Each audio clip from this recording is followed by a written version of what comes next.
이어서 질문드리겠습니다. 강남의 홍모 원장이라는 분이 계신데 이분은 대선 유세 당시에 박근혜 후보가 자기 병원에 와가지고 수도 없이 많은 주사를 직접 놨다. 지금은 병원의 문을 닫고 사라졌습니다. 태반 주사, 비타민 주사, 여성들 갱년기 주사를 수없이 놨다. 이런 제보가 있습니다. 이병석 증인. 예.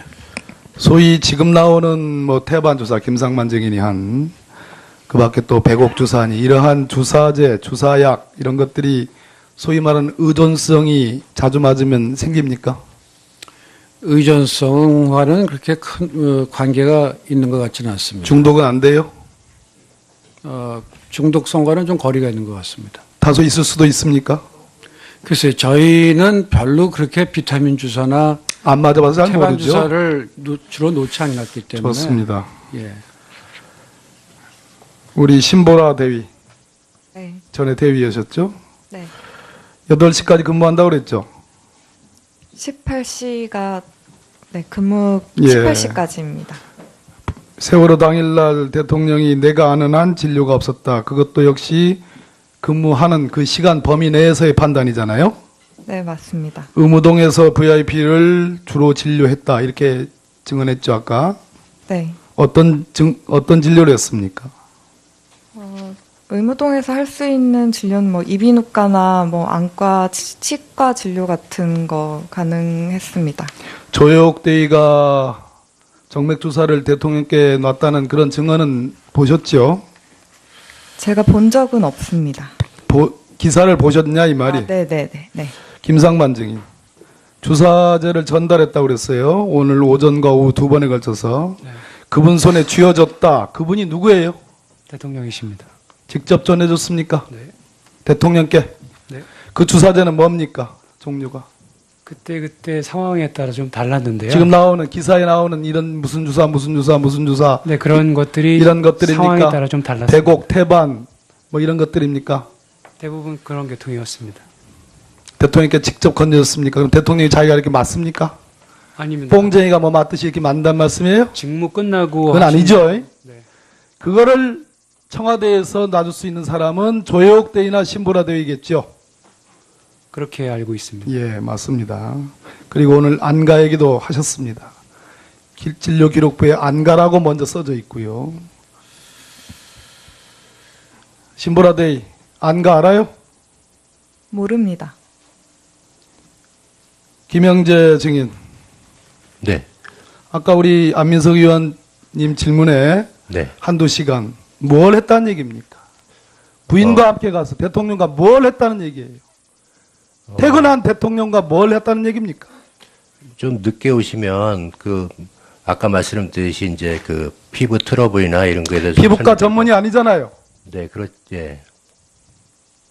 거짓말해도 자 22일 날 지난달 22일 날 문재인 4.16 그 세월호 참사 일에 뭘 했냐는 의혹이 있으니까 소위 알리바이를 주장하기 위해서 하이패스 고속도로 관련된 자료를 2개 냈습니다. 네. 그것이 그 시간에 그날 그 골프장에서 김영재 본인이 골프를 쳤기 때문에 다른 허튼 수작을 하지 않았다라고 증명이 된다고 생각하십니까? 네, 그건 사실입니다. 예. 아니 증명이 되냐고 생각하냐고. 그 믿어줄 것 같아요? 아니 사실 이날을 위해서 제가 골프 누구랑 골프를 쳤습니까?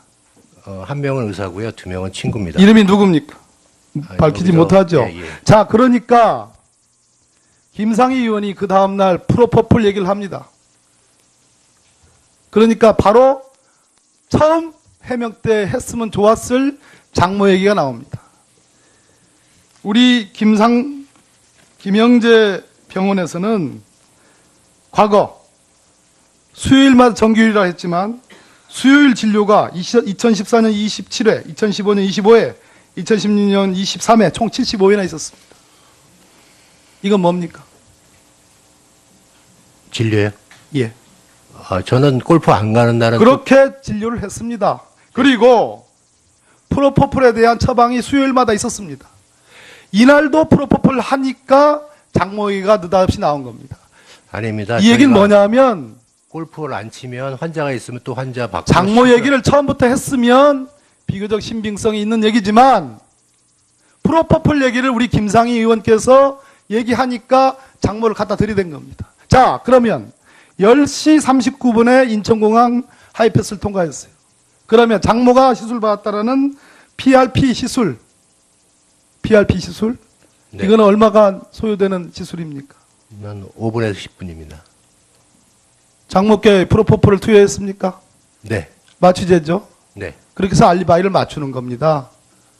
처음부터 얘기했으면 진실성이 있지만 그렇지 않다는 겁니다. 어떻게 생각하세요? 그건 사실입니다. 예. 본인이 사실하면 사실이 돼요? 아니 진짜 사실입니다. 예. 김상만 증인. 다시 한번 묻습니다. 가보셨죠? 안 가고 관절을 제가 잘 혼동을 하고 있는 것 같습니다. 됐습니다.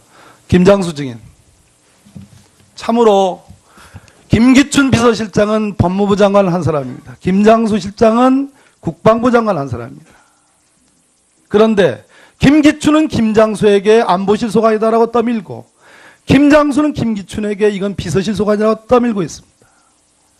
그 꽃 같은 아이들이 수장되어가는 그 절체절명의 4월 16일 오후 2시부터는 내 소관이 아니다.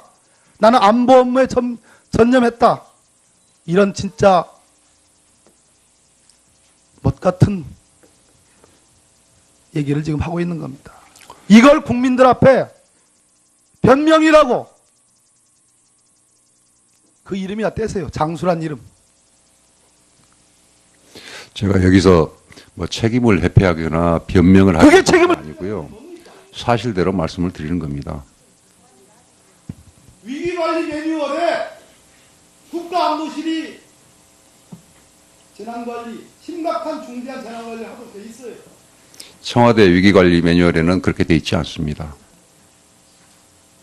해수부 위기관리 매뉴얼에 돼 있습니다. 해수부 위기관리 매뉴얼은 그거는 그 올드 버전이어 가지고 그 중대본도 표시가 안 돼 있는 상태입니다. 올드 버전이 아니라 김장수 실장이 올드 보입니다. 올드 보이.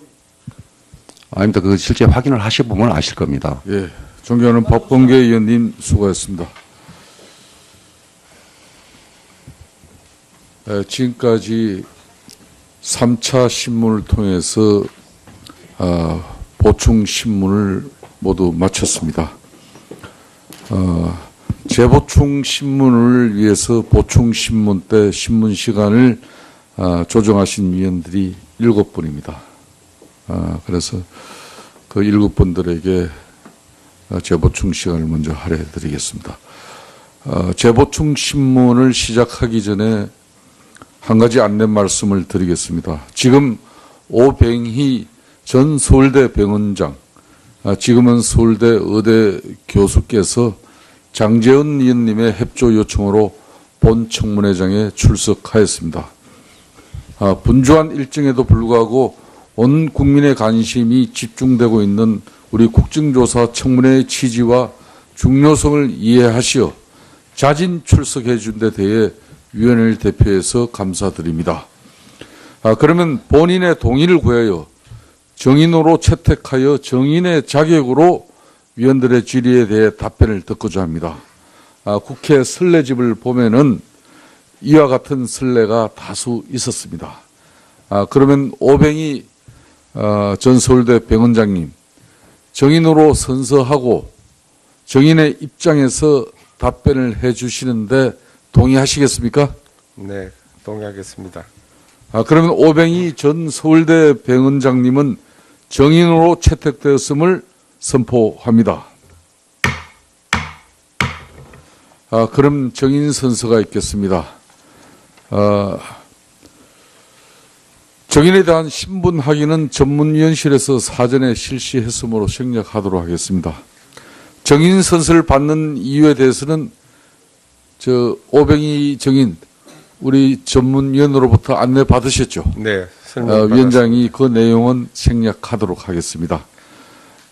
핵심적인 내용은 오늘 정인으로 조사받은 자는 이 법에서 정한 처벌을 받는 내에 그 정원으로 인해서 어떠한 불이익한 처분도 받지 아니한다고 규정되어 있음을 알려드립니다. 즉, 이 조항은 국회의 국정조사 과정에서 행한 정언 답변으로 인해서 다른 목적으로 불이익 처분을 받지 않게 되어 있으므로 진솔하게 정언 협조해달라는 말씀입니다.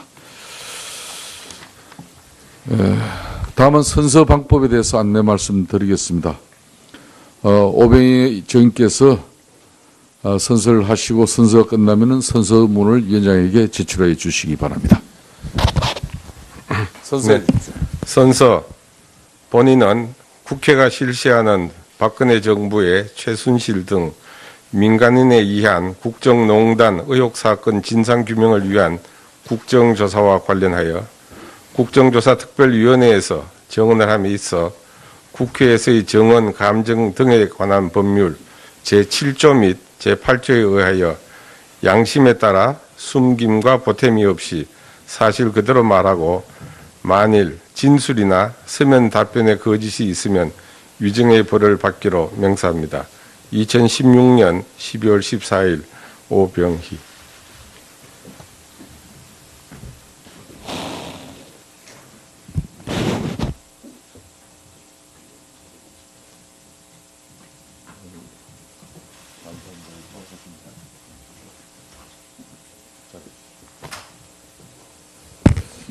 네네. 네. 김상만 증인.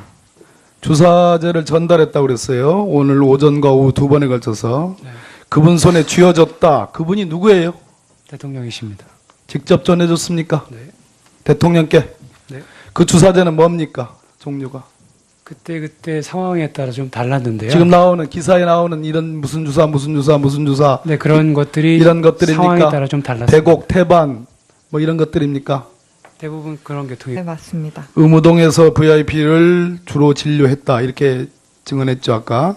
네. 어떤 진료를 했습니까?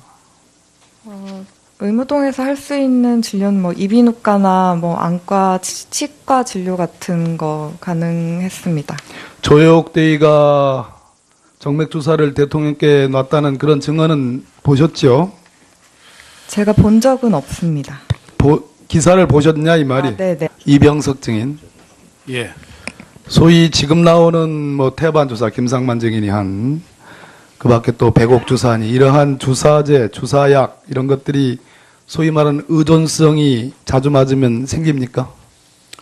의존성과는 그렇게 큰 관계가 있는 것 같지는 않습니다. 중독은 안 돼요?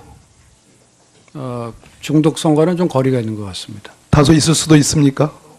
글쎄요, 저희는 별로 이어서 질문드리겠습니다. 강남의 홍모 원장이라는 분이 계신데 이분은 대선 유세 당시에 박근혜 후보가 자기 병원에 와가지고 수도 없이 많은 주사를 직접 놨다. 지금은 병원의 문을 닫고 사라졌습니다. 태반 주사, 비타민 주사, 여성들 갱년기 주사를 수없이 놨다. 이런 제보가 있습니다. 그렇게 비타민 주사나 안 맞아봐서 잘 태반 모르죠. 주사를 주로 놓지 않았기 때문에. 좋습니다. 예. 우리 신보라 대위, 네. 전에 대위하셨죠? 네. 8시까지 근무한다고 그랬죠? 18시가 네, 근무 예. 18시까지입니다. 세월호 당일날 대통령이 내가 아는 한 진료가 없었다. 그것도 역시 근무하는 그 시간 범위 내에서의 판단이잖아요.